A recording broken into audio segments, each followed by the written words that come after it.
കൃഷ്ണായ വാസുദേവായ ഹരയേ പരമാത്മനെ പ്രണതക്ലേശനാശായ ഗോവിന്ദായ നമോ നമഃ. ദശകം 1 ശ്ലോകം 6. തത്തേ പ്രത്യഗ്രധാരാധരലളിതകളായാവലീകേളികാരം ലാവണ്യസ്യൈകസാരം സുഹൃതിജനദൃശം പൂർണ്ണപുണ്യാവതാരം ലക്ഷ്മീനിശങ്കലീലാ നിലയനമൃതസ്യന്തസന്തോഹമന്തഃ സിഞ്ചൽ സഞ്ചിന്തകാനം വപുരനുകലയേ മാരുതാകാരനാഥ.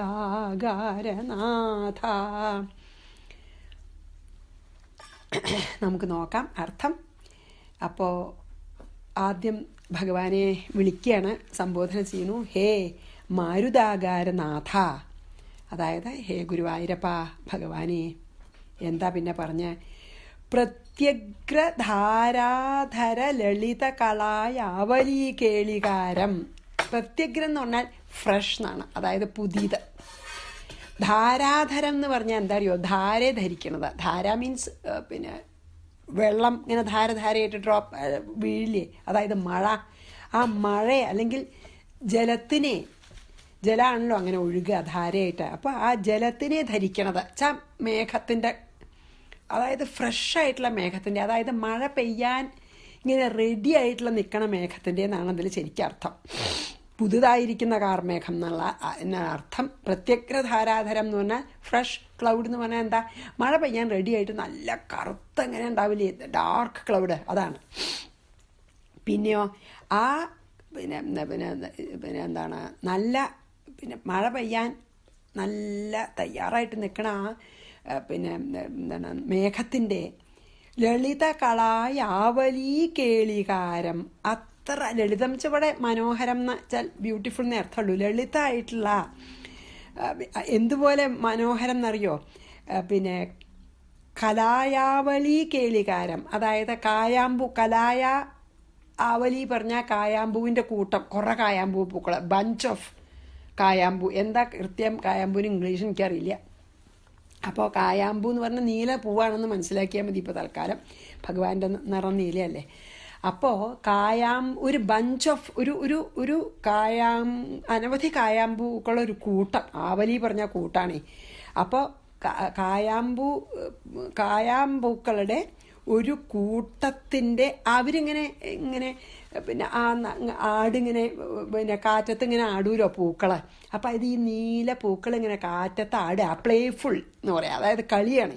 അതുപോലത്തെ ഭംഗിയാണെന്നാണ്. അതായത് 2 കാര്യങ്ങളുടെ ഭംഗിയാണ്. ഒന്ന് പുതിയ കാർമേഘങ്ങളുടെ ആ കളറ് ആണ്, അതൊരു ഭംഗി. പിന്നെ കായാമ്പൂ നീല പൂക്കളാണ്, അതിൻ്റെ അനവധി കായാമ്പൂക്കൾ ഇങ്ങനെ ആടി രസിക്കുകയാണ് പിന്നെ കാറ്റത്തെ ചെന്ത, അതിൻ്റെ അത്ര ഭംഗിയും.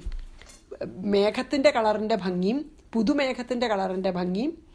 പിന്നെ കായാമ്പൂ ഇങ്ങനെ ആടിക്കളിക്കണ, പ്ലേഫുൾ എന്നാണ് ശരിക്ക് കേളികാരൻ.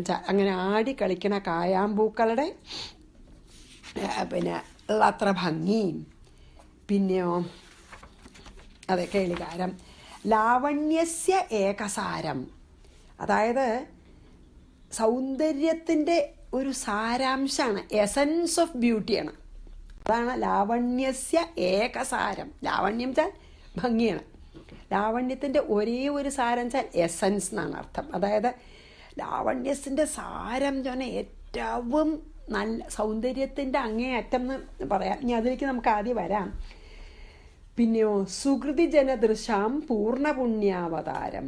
സുഹൃതികളെ പറഞ്ഞാൽ പുണ്യം ചെയ്തു വരാം. പുണ്യവാന്മാരായിട്ടുള്ള ജനങ്ങളുടെ കണ്ണുകൾക്ക്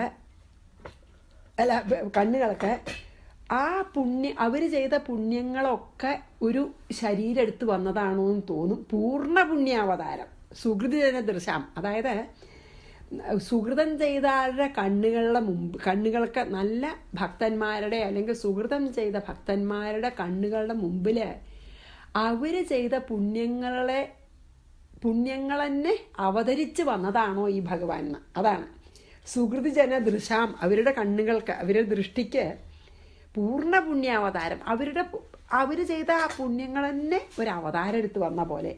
പിന്നെയോ ലക്ഷ്മി നിശങ്കലീലാ നിലയനം, ലക്ഷ്മി ദേവിക്ക് യാതൊരു ശങ്കയില്ലാണ്ട് എന്ന് പറഞ്ഞാൽ ലക്ഷ്മി ദേവിക്ക് യാതൊരു പരിഭ്രമവും ഇല്ലാണ്ട് ഇഷ്ടം പോലെ കളിക്കാനുള്ള സ്ഥലമാണ് ഭഗവാൻ. അതാണ് ലീലാഗൃഹമാണ്.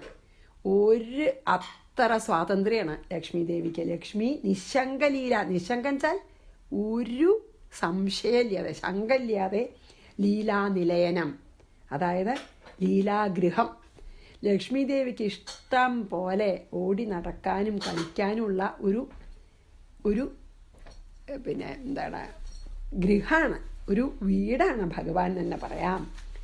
സഞ്ചിന്തകാനാം, സഞ്ചിന്തകാൻ എന്ന് പറഞ്ഞാൽ നല്ലപോലെ ചിന്തിക്കണവരുടെ, അല്ലെങ്കിൽ ധ്യാനിക്കണമെന്നാണ് അർത്ഥം. ഇവിടെ സഞ്ചിന്തകാൻ, സമ്യക്കാം വണ്ണം ചിന്തിക്കുന്നവർ എന്ന് പറഞ്ഞാൽ എന്താ, നല്ലപോലെ മനസ്സിൽ ഭഗവാനെ ധ്യാനിക്കണവരുടെ. അന്തഹ, ഹൃദയത്തിൽ അമൃതസ്യന്ത സന്തോഷം സിഞ്ചൽ. സിഞ്ചൽ എന്ന് പറഞ്ഞാൽ വർഷിക്കുക എന്നാണ്. സിഞ്ചത്ത് പറഞ്ഞാൽ അതായത് ഷവർ ചെയ്യുക. അപ്പോൾ ഈ നല്ലപോലെ ഭഗവാനെ ധ്യാനിക്കുന്നവരുടെ ഹൃദയത്തിൽ സന്തോഷം, ബ്രഹ്മാനന്ദമായിട്ട് ആവുന്ന അമൃതത്തിൻ്റെ ഷവർ ഉണ്ടാവും. ഭഗവാനെ നോക്കുമ്പോഴേ പൂർണ്ണമായിട്ടുള്ള പുണ്യാവതാരമാണ് പറഞ്ഞില്ലേ. അപ്പോൾ ഈ സുഹൃതം ചെയ്തവർക്ക് ഭഗവാനെ ഇങ്ങനെ ധ്യാനിച്ചാൽ അവരുടെ മനസ്സിൽ ബ്രഹ്മാനന്ദമാകുന്ന അമൃത് വർഷിക്കുന്ന പോലെയാണ്. ആ പ്രസിദ്ധമായിട്ടുള്ള, അപ്പം മുമ്പത്തെ ശ്ലോകത്തിലൊക്കെ പറഞ്ഞ ആ ശുദ്ധ സത്വമായിട്ടുള്ള തേ വപുഹു, അങ്ങയുടെ ആ ശരീരം അല്ലെങ്കിൽ ആ മംഗളവിഗ്രഹം, ആ സ്റ്റാച്ചു, അനുകലയെ ഞാൻ ഇവിടെ ധ്യാനിക്കുന്നു. അതായത് അനുകലയെന്ന് പറഞ്ഞാൽ എന്താ വെച്ചാൽ കണ്ടിന്യൂസ് ആയിട്ട് ഞാൻ ധ്യാനിക്കുന്നു, ഞാൻ നിരന്തരമായിട്ട് അങ്ങയുടെ ഈ ഭംഗിയുള്ള രൂപം ധ്യാനിക്കുന്നു, മെഡിറ്റേറ്റ് ചെയ്യുന്നു എന്നാണ് അർത്ഥം. ഇനി നമുക്ക് കുറച്ചുകൂടി ഡീപ്പായിട്ട് പോയാൽ ഈവൻ ആ ഇതുണ്ടല്ലോ, എന്താ പറയുക, സംബോധന, അതായത് ഭഗവാനെ വിളിക്കണത് ഹേ മാരുതാകാരനാഥ എന്ന്. എന്താ വെച്ചാൽ മാരുതാകാരം എന്ന് പറഞ്ഞാൽ എന്താ വെച്ചാൽ കാറ്റിൻ്റെ വീടെന്നർത്ഥം. മനസ്സിലായില്ലേ? കാറ്റിൻ്റെ വീടെന്ന് പറയാൻ എന്താ കാരണം, നമ്മളെ പ്രാണൻ ബ്രത്തല്ലേ, അതിന് തന്നെ 5 തരം ബ്രത്ത് ഉണ്ടല്ലോ, പഞ്ചപ്രാണങ്ങളെ പറയാം. അതാണല്ലോ നമ്മൾ നേദിക്കുമ്പോൾ ഒക്കെ പ്രാണായ സ്വാഹ, പ്രാണൻ, അപാനൻ, അപാനായ സ്വാഹ, വ്യാനായ സ്വാഹ, വ്യാനൻ, പ്രാണൻ, അപാനൻ, വ്യാനൻ, പിന്നെ ഉദാനൻ, സമാനൻ, അങ്ങനെ 5 പ്രാണങ്ങളുണ്ട്. അപ്പം അതിന് ഓരോ ഈ ബ്രത്തിന് ഈ 5 പേരുണ്ട് കേട്ടോ, പലതരം ബ്രത്താണ്. ആ ഓരോ ബ്രത്തും നമ്മുടെ ശരീരത്തിൻ്റെ ഉള്ളിൽ ഓരോ പണിയാണ് ചെയ്യണതേ.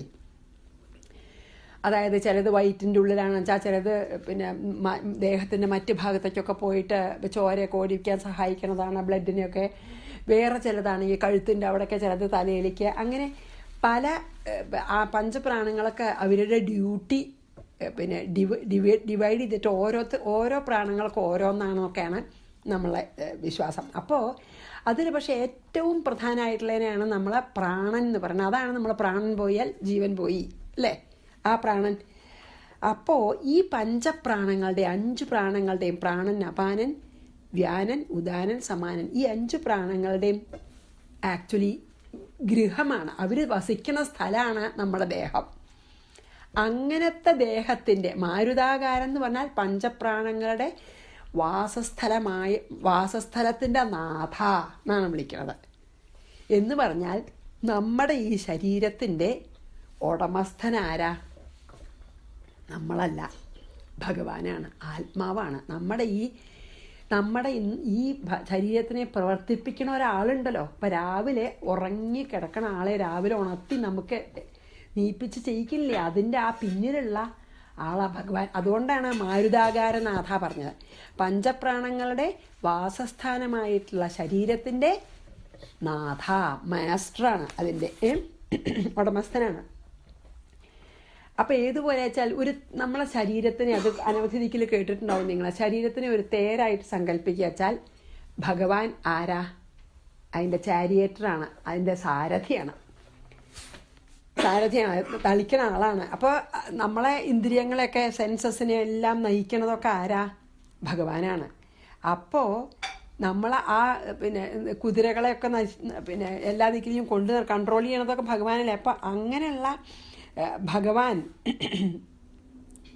അപ്പം ഈ അതുകൊണ്ടതില്ലേ മാരുതാകാര എന്ന് പറയുന്നതിന് ഒരു കാരണം കൂടി ഉണ്ട്. എന്തായിരിക്കും, ഇപ്പം മേപ്പത്തൂർ വന്നത് വാദം ആയിട്ടാണ്.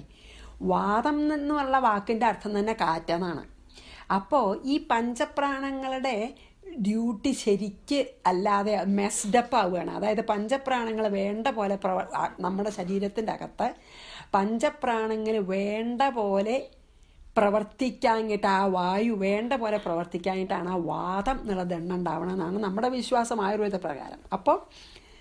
അപ്പോൾ അതുകൊണ്ടും കൂടി എൻ്റെ പറയാൻ കാരണം, മേപ്പത്തൂർ വാദമായിട്ടല്ലേ വന്നെന്ന്. അപ്പോൾ ഇങ്ങനെ ഈ വായുക്കളുടെ കോപം കൊണ്ട്, ഈ പഞ്ചപ്രാണങ്ങളുടെ കോപം കൊണ്ട് ഈ ശരീരത്തിന് ഭയങ്കര വാതരോഗം പിടിപെട്ട ഒരാൾക്ക് പോലും ഈ ഈ പഞ്ചപ്രാണങ്ങൾ അടങ്ങിയിരിക്കുന്ന വീടിൻ്റെ ഉടമസ്ഥനല്ലേ, ആ ഉടമസ്ഥനോട് പറഞ്ഞാൽ ശരിയാക്കില്ല. ഇപ്പം ഞാൻ പറയാം, നമ്മളൊരു വീടിൻ്റെ ഉടമസ്ഥനാണ് അല്ലെങ്കിൽ ഓണറാണെന്ന് വെച്ചോ. അപ്പം നമ്മൾ ആ വീടിൻ്റെ അകത്ത് താമസിക്കുന്ന സമയത്ത് എന്തെങ്കിലും അകത്തുള്ളവർ തമ്മിൽ തല്ലൊക്കെ ചെയ്താൽ ഈ മൂത്ത ആളെ കാരണവരെന്താ ചെയ്യുക? എല്ലാവരെയും വിളിച്ച് സംസാരിച്ച് അതില്ലാണ്ടേക്കാൻ നോക്കൂലോ. അതുപോലെയാണെന്നാണ് പറയണത്.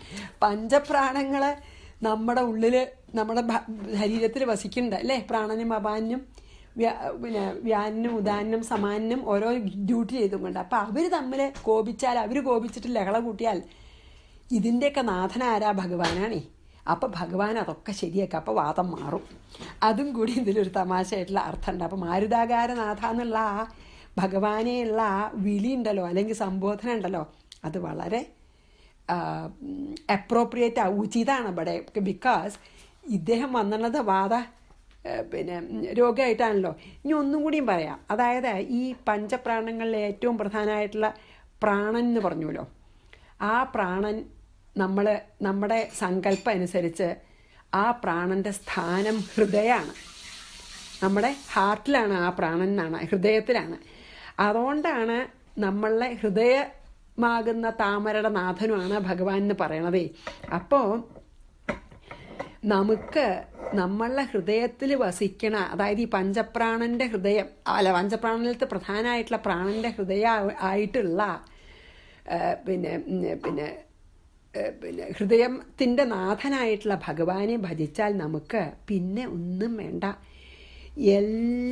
അപ്പം ഹൃദയത്തിൽ തന്നെ ഇരിക്കുന്ന ആ ആളെ നമ്മൾ ഭജിക്കുകയാണെങ്കിൽ നമുക്ക് മുക്തിക്ക് പിന്നെ വേറൊന്നും വേണ്ട. ഇപ്പം ഈ പഞ്ചപ്രാണങ്ങളുടെ മുഴുവൻ നാഥനാണ് ആദ്യം എന്ന് പറഞ്ഞല്ലോ. അപ്പോൾ വാദത്തിനെ മാറ്റാനും പിന്നെയോ ഈ പ്രാണൻ്റെ അതിലേറ്റവും പ്രധാനമായിട്ടുള്ള പ്രാണൻ്റെ നാഥനാണ്, പ്രാണനാഥനാണ്. അപ്പോൾ അദ്ദേഹത്തിനെ ഭജിച്ചാൽ നമുക്ക് ഇനി ഇതിലധികം അതെന്തൊരു ഭാഗ്യമാണ്. ആ പ്രാണനാഥൻ നമ്മുടെ ഉള്ളിൽ തന്നെ ഹൃദയത്തിലിരിക്കുന്നു. അപ്പോൾ നമുക്ക് എളുപ്പമല്ലേ ഭജിക്കാൻ. അങ്ങനെയുള്ള പല അർത്ഥങ്ങളും പല വ്യാഖ്യാനങ്ങളിലും പലതും ഉണ്ട്. മാരുതാകാരനാഥാന്ന് നല്ലൊരു എക്സ്പ്ലനേഷനാണ് അത് കൊടുത്തിരിക്കുന്നത്. അപ്പോൾ പ്രത്യേകിച്ചും വാദം ഉള്ള ആൾക്കാർക്ക് ഭഗവാനെ പ്രാർത്ഥിച്ചാൽ ഭഗവാൻ ആ പഞ്ചപ്രാണങ്ങളുടെ കോപത്തിനെയൊക്കെ ഇല്ലാണ്ടാക്കി നല്ല പീസ്ഫുള്ളാക്കി നമുക്ക് വാദരോഗത്തിന് നല്ല ശമനം തരും എന്നാണ് ഇതിൽ. അതും കൂടി അത് എക്സാക്ട്ലി പറഞ്ഞിട്ടില്ല, ആ സംബോധനയിൽ അത് അടങ്ങിയിരിക്കണമെന്ന്.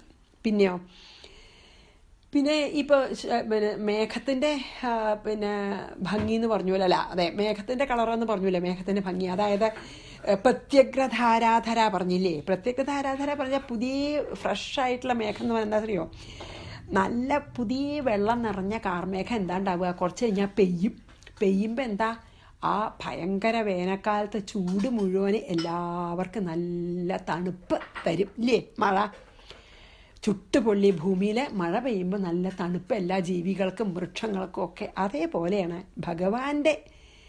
ഭഗവാൻ കരുണയാകുന്ന ജലം വർഷിച്ചിട്ട് നമ്മളെ എല്ലാ ദുഃഖങ്ങളെയും നശിപ്പിക്കും, സകല ഭക്തന്മാരുടെ എല്ലാ ദുഃഖങ്ങളെയും ആ താപത്രയങ്ങളെ, അപ്പം നമ്മൾ പറഞ്ഞുല്ലോ, ആധ്യാത്മിക താപം, ആദിഭൗതികം, ആദി ദൈവികം, എല്ലാ താപങ്ങളെയും ആ ഭഗവാൻ നശിപ്പിക്കും എന്നാണ് ആ പ്രത്യഗ്രധാരാധരയുടെ ഒരു അർത്ഥം. പിന്നെയോ കായാമ്പൂ പൂക്കളുടെ ഒരു പിന്നെ ബഞ്ച് ഓഫ് കായാമ്പൂ എന്ന് പറഞ്ഞു, നമ്മളെ കായാമ്പൂ പൂക്കളുടെ ഒരു കൂട്ടം ആടി രസിക്കണ പോലെ ഉള്ള ഭംഗി എന്നൊക്കെ പറഞ്ഞില്ലേ, അതെന്താ വെച്ചാൽ ഈ എന്താണ് കായാമ്പൂവിന് നല്ല തേനുണ്ടാവും എന്ന് വിചാരിക്കുക, അങ്ങനെയാണ്. അപ്പോൾ ഉണ്ടാവും. അപ്പോൾ അതൊക്കെ വന്നിട്ട് വണ്ടുകളൊക്കെ നല്ലോണം കുടിച്ചിട്ട് അവർക്ക് നല്ല സന്തോഷം അല്ലേ. അതേപോലെയാണ് നമുക്ക് ഭഗവാനെ പ്രാർത്ഥിച്ചാൽ അല്ലെങ്കിൽ ധ്യാനിക്കുമ്പോൾ നമുക്ക് ആ ബ്രഹ്മാനന്ദ രസം, ഈ പൂവിൻ്റെ ഉള്ളിലത്തെ തേന് കുടിക്കുമ്പോൾ വണ്ടുകളൊക്കെ ഉണ്ടാവണ പോലെ നമുക്ക് ഭഗവാനെ ധ്യാനിക്കുമ്പോൾ ആ ബ്രഹ്മാനന്ദ രസം ആവുന്ന മധു അല്ലെങ്കിൽ അമൃത് അനുഭവപ്പെടുന്നതാണ്. അതുകൊണ്ടാണ് അത് രണ്ടെണ്ണത്തിനെ ഉപമിച്ച് ഭഗവാന്റെ ഭംഗിയായിട്ട് ഉപയോഗിച്ചത്. അതായത് പ്രത്യക്ഷധാരാധരാന്നും കരുതകളായ അവലീ കേളികാരെന്നും അതിനങ്ങനെ കുറച്ചൊന്ന് വിസ്തരിച്ച് പറയാച്ചാൽ. പിന്നെ ഇത്ര ഭംഗിയുള്ള ഈ ഭഗവാൻ എന്താണ് എന്നാൽ നമുക്കൊന്നുണ്ട്, ഈ ഭഗവാനെ പോലെ ഭംഗിയുള്ളവരൊക്കെ വേറെ ഉണ്ടാവും. എന്നാൽ അവരെ ആയാലും പോരെ ബാക്കി ദേവന്മാരെയൊക്കെ. 33 ദേവന്മാരുണ്ടല്ലോ, എല്ലാവർക്കും ഭംഗിയുണ്ട്, എല്ലാ ദേവന്മാർക്കും. കാരണം അവരെല്ലാം അമരന്മാരാണ്, അവർക്ക് കുറച്ച് ഡിവിനിറ്റി ഉണ്ടല്ലോ. അപ്പോൾ എല്ലാ ദേവന്മാർക്കും ഒരുപോലെ ഭംഗി ഉണ്ടാവില്ലേ? ഈ 33 മില്യൺ ആണല്ലോ, 33 ദേവന്മാർക്കും. എന്നാൽ അവരെ ആരെങ്കിലും ഭജിച്ചാലും പോരെയോ വെച്ചാൽ പോരാ. എന്താ കാരണം വെച്ചാൽ അത് വളരെ നല്ല എക്സ്പ്ലനേഷനാണ്. എന്താ അറിയോ, എല്ലാ ദേവന്മാരുടെയും ദേവിമാരുടെയും ഭംഗി മുഴുവനും അങ്ങോട്ട് എടുക്കുക. എല്ലാവർക്കും ഭംഗിയുണ്ടെന്ന് വെച്ചോളൂ. എല്ലാ ദേവന്മാരുടെയും ദേവിമാരുടെയും ഭംഗി മുഴുവനും ഒരു ദിക്കിലെടുത്തു, കളക്ട് ചെയ്തു. ഓക്കെ, അതായത് ഇപ്പോൾ ശിവൻ്റെ നമുക്ക് അറിയണ ദേവന്മാരെ എടുക്കാം. 33 ദേവന്മാരെ നമുക്ക് 33 മില്യൺ ഗോഡ്സിന് നമുക്ക് അറിയില്ല. അപ്പോൾ അറിയണവരെടുത്തപ്പോൾ ശിവൻ്റെ, ബ്രഹ്മാവിൻ്റെ, ഇന്ദ്രൻ്റെ, വരുണൻ, അഗ്നി, അങ്ങനത്തെ എല്ലാ ദേവന്മാരുടെയും ഭംഗി എടുത്തു എന്ന് വെച്ചോളൂ. പിന്നെ നമ്മളെ മഹാലക്ഷ്മിയുടെ, സരസ്വതിയുടെ, ദേവിമാരുടെ, ദുർഗ, എല്ലാവരുടെ ഭംഗി എടുത്ത് ഒരു പാത്രത്തിലാക്കി.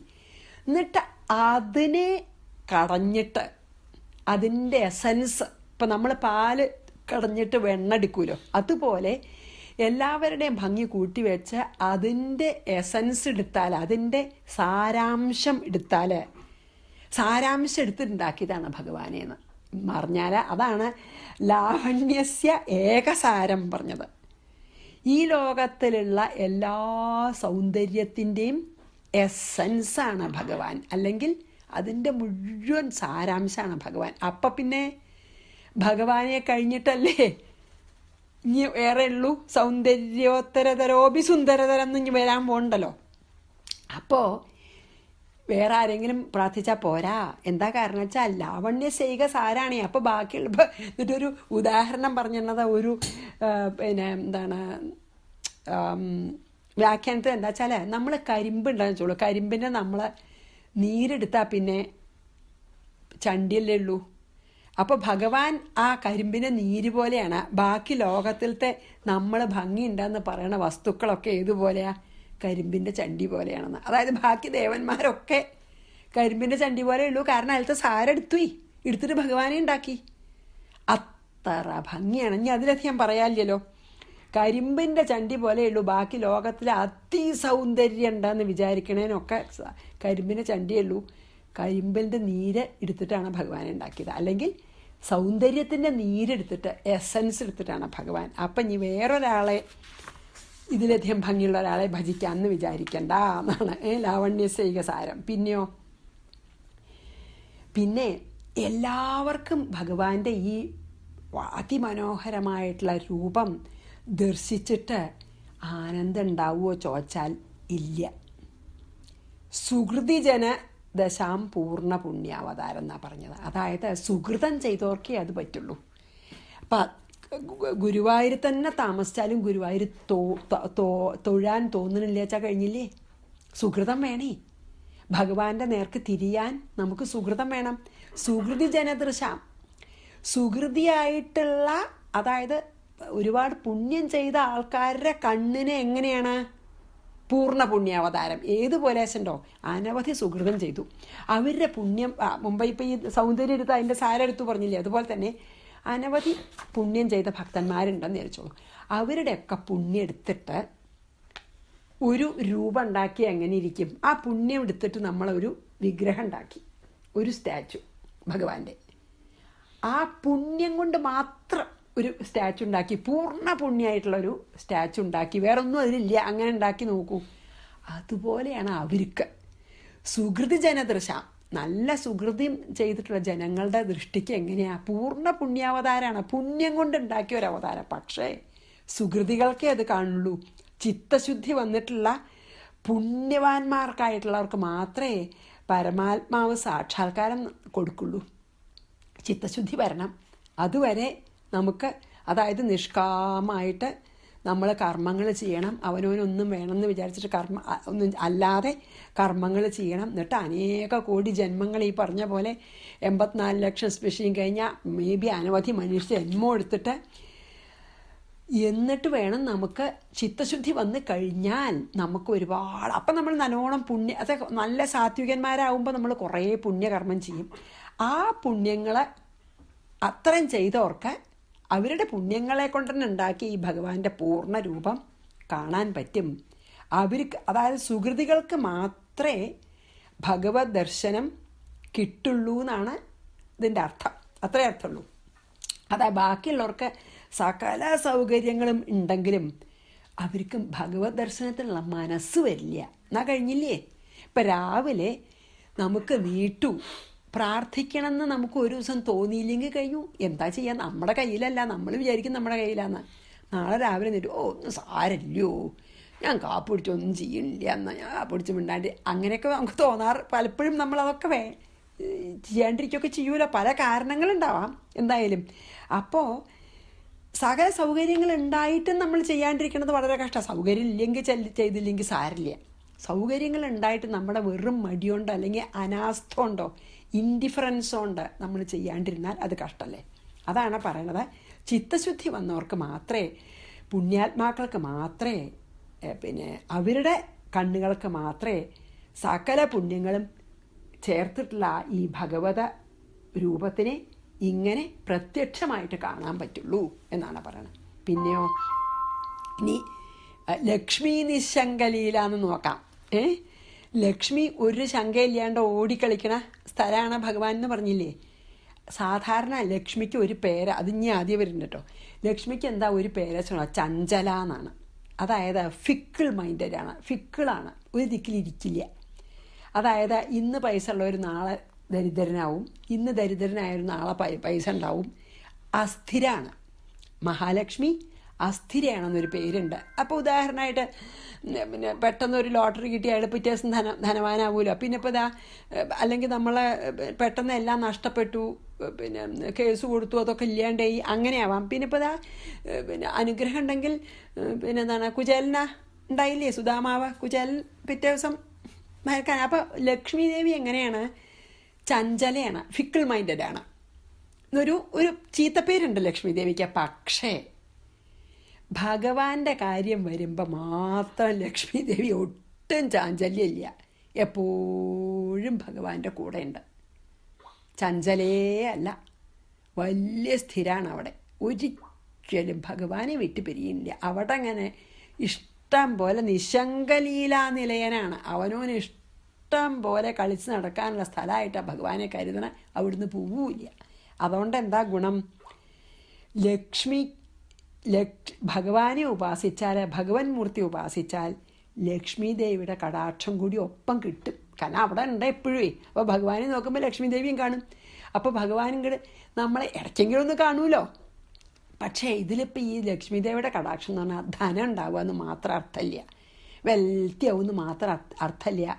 അതെന്താ വെച്ചാൽ അമ്മ പറയാറുണ്ട്, ലക്ഷ്മി ദേവിയുടെ അനുഗ്രഹം എന്ന് പറയുന്നത് എന്താ പറയുക, തൃപ്തിയാണ്. ഉള്ളയിൽ തൃപ്തി. ഇപ്പം എത്ര പൈസ ഉള്ള ആളാണെന്ന് വെച്ചാലും പിന്നെ വേണമെന്ന മോഹം ചോട്ടെ, എന്നാൽ ദരിദ്രൻ തന്നെയാണേ. കാരണം ഇല്ല ഇല്ല എന്നുള്ള തോന്നലല്ലേ. അപ്പം ലക്ഷ്മി ദേവിയുടെ അനുഗ്രഹം എന്ന് പറഞ്ഞാൽ നമ്മളിപ്പോൾ മെറ്റീരിയലായിട്ട് അനവധി വലിയ ബിൽഡിങ്സും പിന്നെ കാറുകൾ, അത് മാത്രമല്ല, എത്ര മനസ്സിന് തൃപ്തി ഉണ്ടാവണമെന്നാണ്. അപ്പം ഭഗവാനെ സേവിച്ചാൽ മനസ്സിന് തൃപ്തി ഉണ്ടാവുന്നും കൂടിയും, ചിലപ്പോൾ മെറ്റീരിയലായിട്ടുള്ളതും ഉണ്ടാവും, പക്ഷേ ഇല്ലെങ്കിലും മനസ്സിന് തൃപ്തി ഉണ്ടാവുന്ന ഉറപ്പാണ്. കാരണം ലക്ഷ്മി ദേവി എപ്പോഴും കൂടെ ഇരിക്കുന്നുണ്ട്. അതുകൊണ്ട് ലക്ഷ്മി ദേവിയുടെ കടാക്ഷം കൂടിയും ഒപ്പം കിട്ടും. കാരണം ലക്ഷ്മി നിശങ്കലീല നിലയനാണ്. പിന്നെയോ അമൃതസ്യന്തോഹമന്തഹ, അതായത് ബ്രഹ്മാനന്ദമാകുന്ന പിന്നെന്താ അറിയോ, സിഞ്ചന്തകാനാം അന്തഹ എന്ന് പറഞ്ഞില്ലേ. അതായത് ചിന്തിക്കണവരെ, ധ്യാനിക്കണവരെ, സഞ്ചിന്തകാന വേണ്ട പോലെ ധ്യാനിക്കണവരുടെ അന്തഃകരണത്തിൽ അമൃതസ്യന്ത സന്തോഷം സിഞ്ചൽ, അമൃതം വർഷിക്കുന്ന ഭഗവാനെ സമ്യക്കാം വണ്ണം വേണ്ടവണ്ണം ഭഗവാനെ ധ്യാനിക്കുന്നവരുടെ മനസ്സിൽ ഭഗവാൻ അമൃതവർഷം ചെയ്യും എന്നാണ് പറയുന്നത്. ശരിക്കും അതാണ് സിഞ്ചന്തകാനാം അന്തഹ അമൃതസ്യന്തോഹം സിഞ്ചൽ. അതായത് മറ്റ് വിഷയങ്ങളെയൊക്കെ ഉപേക്ഷിച്ചിട്ട് മനസ്സിനെ നമ്മൾ സ്ഥിരമാക്കിയിട്ട് ഭഗവാൻ തന്നെയാണ് നിത്യശുദ്ധ മുക്തനായിട്ട് എന്താണ് കല്യാണമൂർത്തിയായിട്ട് അനന്ത കല്യാണ ഗുണമൂർത്തി എന്നൊക്കെ പറയുമല്ലോ. അനന്ത കല്യാണ ഗുണമൂർത്തിയായിട്ട് നിത്യശുദ്ധ മുക്ത സ്വഭാവമായിട്ട് ഭഗവാൻ തന്നെയാണ് എന്നിങ്ങനെ, ഈ ഭഗവാൻ തന്നെയാണ് എൻ്റെ മുന്നിൽ നിൽക്കണ ഈ ഗുരുവായൂരപ്പൻ തന്നെയാണ് ഈ നിത്യശുദ്ധ മുക്തനും അനന്ത കല്യാണ ഗുണസമ്പൂർണമായിട്ടുള്ള ഭഗവാൻ തന്നെയാണ് ഇത് എന്ന്, അതന്നെയാണ്, അത് പരമാത്മാവാണെന്നും അത് നമ്മൾ പറഞ്ഞല്ലോ ശ്ലോകത്തിലൊക്കെ. ഈ രൂപം പൂണ്ട തന്നെയാണ് പരബ്രഹ്മ ചൈതന്യമാണ് എന്ന് മനസ്സിൽ ചിന്തിച്ച് എപ്പോഴും ധ്യാനിക്കണ ഭക്തന്മാരുടെ ഹൃദയത്തിൽ ഭഗവാൻ ബ്രഹ്മാനന്ദാമൃതധാരനെ വർഷിക്കും.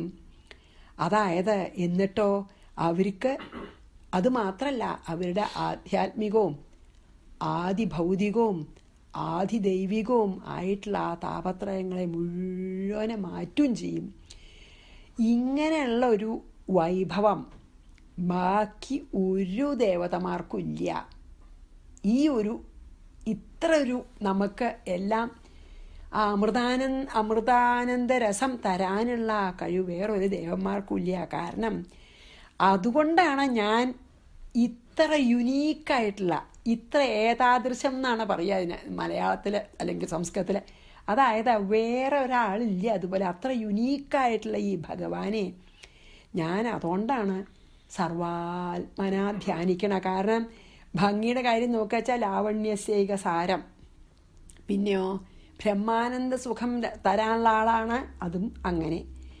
പിന്നെയോ ലക്ഷ്മി ദേവിയുടെ കടാക്ഷം ഉടനെ കിട്ടും, അതങ്ങനെ. എല്ലാ കണ്ടാലത്തെ ഭംഗിയാണെങ്കിൽ അതിലേറെ അല്ലേ. അപ്പം അങ്ങനെയൊക്കെയുള്ള ഈ ഭഗവൻ മൂർത്തിയെ ഞാൻ എന്താ സർവാത്മന സർവസമയവും ഞാൻ ധ്യാനിക്കണു എന്നാണ് ഇതിൽ മേപ്പത്തൂർ പറയണത്. അപ്പോൾ ഈ ഒരു ശ്ലോകത്തിൻ്റെ എന്താ അർത്ഥം വെച്ചാൽ, പിന്നെ ഞാൻ അത് മാത്രമേ ശരിക്കും ഇതിലുള്ളൂ. ഹേ മാരുതാകാരനാഥ ഭഗവാനെ, ഞാൻ ഈ ഭംഗിയുള്ള രൂപം ഉണ്ടല്ലോ, അങ്ങയുടെ ലാവണ്യസ്യൈക സാരായിട്ടുള്ളത്, എല്ലാ സൗന്ദര്യത്തിൻ്റെയും സത്തായിട്ടുള്ള ഇത് സുകൃതികളായിട്ടുള്ള ജനങ്ങൾക്കൊക്കെ അത് പിന്നെ എന്താണ് പൂർണ്ണ പുണ്യാവതാരമായിട്ട് മുമ്പിൽ തോന്നും. മാത്രമല്ല ലക്ഷ്മി ദേവി കളിയാടണുണ്ട്. പിന്നെയോ നല്ലപോലെ ധ്യാനിക്കുന്നവരുടെ ഹൃദയത്തിൽ അമൃതരസം വർഷിക്കുകയും ചെയ്യും. അപ്പം അതുപോലുള്ള ഈ ശുദ്ധ സത്വമയമായിട്ടുള്ള അങ്ങയുടെ ഈ ലീലാമംഗള വിഗ്രഹം അത്ര മംഗളാണ്. ആ വിഗ്രഹത്തിനെ ഞാൻ ഇടവിടാതെ ധ്യാനിക്കണമെന്ന്, അനുകലയെ ഞാൻ ഇടവിടാതെ ധ്യാനിക്കുന്നു എന്നാണ് ഇതിൻ്റെ അർത്ഥം. വളരെ ഭംഗിയുള്ള ശ്ലോകം. അപ്പോൾ ഞാനത് ഒന്നും കൂടി വായിച്ച് നിർത്തുന്നു. തത്തേ പ്രത്യഗ്രധാരാധരലളിതകളായാവലീ കേളികാരം ലാവണ്യസ്യൈകസാരം സുഹൃതി ജനദൃശാം പൂർണ്ണപുണ്യാവതാരം ലക്ഷ്മീ നിശങ്കലീലാ നിലയനമൃതസ്യന്ത സന്തോഹമന്ദ സിഞ്ചൽ സഞ്ചിന്തകാനം വപുരനുകലയേ മാരുതാകാരനാഥ. ശ്രീകൃഷ്ണാർപ്പണമസ്തു. സർവത്ര ഗോവിന്ദനാമ സങ്കീർത്തനം. ഗോവിന്ദ ഗോവിന്ദ.